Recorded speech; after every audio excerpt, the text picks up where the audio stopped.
Hey guys, Oracle company నుంచి మంచి update అయితే వచ్చింది. ఇదైతే product based as well as service based company. And ఇంత మంచి కంపెనీలో కేవలం సీక్వెల్ వస్తే చాలు మనం అయితే గెట్ ఇన్ అవ్వచ్చు. ఈ వీడియోలో ఈ జాబ్ రోల్కి ప్రాపర్ గా ఏ విధంగా అప్లికేషన్ ఫామ్ ఫిల్ చేయాలో డీటెయిల్ గా చెప్తాను. సో వీడియోని స్కిప్ చేయకుండా ఎండ్ వరకు చూడండి.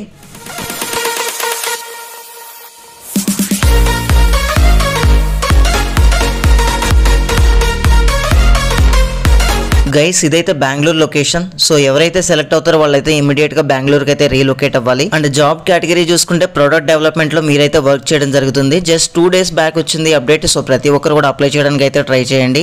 అండ్ ఇదైతే రెగ్యులర్ ఎంప్లాయీ, సో ఎటువంటి కాంట్రాక్ట్ బేస్డ్ అయితే కాదు. గైస్, టెక్నికల్ స్కిల్స్ తో పాటు ఇంగ్లీష్ కమ్యూనికేషన్ కూడా బాగుండాలని చాలా క్లియర్ గా అయితే మెన్షన్ చేశారు. ఇక మేజర్ గా జాబ్ రోల్ లో ఎటువంటి వర్క్ ఉంటుందంటే సీక్వెల్ DB డిజైన్ ఆర్కిటెక్చర్ లో మీరైతే వర్క్ చేయడం జరుగుతుంది. గైస్, ఇదైతే మంచి ఆపర్చునిటీ, ఎందుకంటే మనకి 0 నుంచి 2 years ఎక్స్పీరియన్స్ వరకు అందరికీ ఛాన్స్ ఉంది. సో ఫ్రెషర్స్ అయినా సరే మీ దగ్గర సీక్వెల్ స్కిల్ ఉంటే డెఫినెట్లీ అప్లై చేయడానికి అయితే ట్రై చేయండి. ఇదైతే మంచి రోల్. ఇక ఏ మాత్రం డిలే చేయకుండా దీనికి అప్లికేషన్ ఏ విధంగా పెట్టాలనేది డీటెయిల్ గా చూద్దాం. సో డిస్క్రిప్షన్ లో ఇచ్చిన లింక్ మీద క్లిక్ చేసిన తర్వాత మనకి అప్లికేషన్ ఫామ్ అయితే ఈ విధంగా రావడం జరుగుతుంది.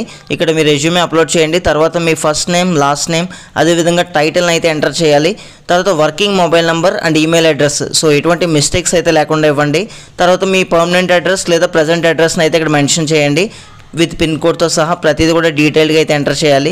సో వన్స్ అయిన తర్వాత నెక్స్ట్ మీద క్లిక్ చేస్తే మన ఎడ్యుకేషన్ డీటెయిల్స్ అయితే ఎంటర్ చేయడానికి ఛాన్స్ ఉంటుంది. సో ఇక్కడ మీరు హయ్యర్ క్వాలిఫికేషన్ నుంచి 10th క్లాస్ వరకు అన్ని క్వాలిఫికేషన్స్ కూడా ఎంటర్ చేయండి. తర్వాత మీకు ఎక్స్పీరియన్స్ ఏమైనా ఉంటే యాడ్ చేయండి. ఇన్ కేస్ ఫ్రెషర్స్ అయితే మాత్రం ఈ సెక్షన్ అయితే లీవ్ చేయొచ్చు.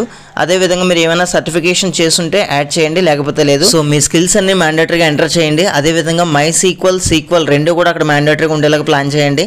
సో రెండు ఒకటే కదా బ్రదర్ అని వద్దు, ఎందుకంటే సీక్వెల్ అనేది query language and MySQL అంటే relational database management system. So దీంట్లో మనం సీక్వెల్ క్వరీ లాంగ్వేజ్ అయితే యూస్ చేస్తాం. సో రెండు కూడా మ్యాండేటరీగా మెన్షన్ చేయండి. తర్వాత మీ రెజ్యూమే అప్లోడ్ అయిందో లేదో ప్రాపర్ గా చెక్ చేసుకోండి. అదేవిధంగా ఎవరైనా కవర్ లెటర్ యాడ్ చేస్తే యాడ్ చేయండి, నో ప్రాబ్లం. తర్వాత నెక్స్ట్ మీద క్లిక్ చేసిన తర్వాత మనం ఎప్పటికీ అవైలబుల్ గా ఉంటాం అనేది మనం డీటెయిల్ గా మెన్షన్ చేయాలి. సో మాక్సిమం ఇమీడియట్ గా జాయిన్ అయ్యే క్యాండిడేట్స్ అయితే మనకి దగ్గరలో డేట్ అయితే ఇవ్వండి. తర్వాత మీరు ఆల్రెడీ జాయిన్ అయ్యారంటే లేదని పెట్టండి. అండ్ లీగల్లీ ఆథరైజ్డ్ అంటే ఎస్ అని పెట్టండి. సో అదేవిధంగా మీ జెండర్ అంతేకాకుండా డిసబిలిటీ ఇన్ఫర్మేషన్ ఏమైనా ఉంటే ఇవ్వండి, లేకపోతే లేదు. ఫైనల్ గా ఇక్కడ కనిపిస్తున్న చెక్ బాక్సెస్ మీద టిక్స్ పెట్టి మీ డిజిటల్ సిగ్నేచర్ పెట్టి సబ్మిట్ మీద అయితే క్లిక్ చేయండి. అంతే, మీ అప్లికేషన్ అయితే సబ్మిట్ అయిపోయినట్టే. సో మనకి ఫర్దర్ గా మన ప్రొఫైల్ కనుక షార్ట్ లిస్ట్ అయితే కంపెనీ నుంచి మనకి ఇన్విటేషన్ అయితే రావడం జరుగుతుంది. ఇంటర్వ్యూ రిలేటెడ్ కంప్లీట్ గా ఆన్లైన్ అయితే జరుగుతుంది. So don't worry. సో ఎవరైతే ఇంట్రెస్టెడ్ క్యాండిడేట్స్ ఉన్నారో ఇమీడియట్ గా డిస్క్రిప్షన్ లో ఇచ్చిన అప్లై లింక్ మీద క్లిక్ చేసి ఇమీడియట్ గా అయితే అప్లై చేయండి. అండ్ మరిన్ని లేటెస్ట్ జెన్యూన్ అప్డేట్స్ కోసం ప్లీజ్ సబ్స్క్రైబ్ చేయడానికి అయితే ట్రై చేయండి. And thank you guys, thanks for watching this video. Have a nice day.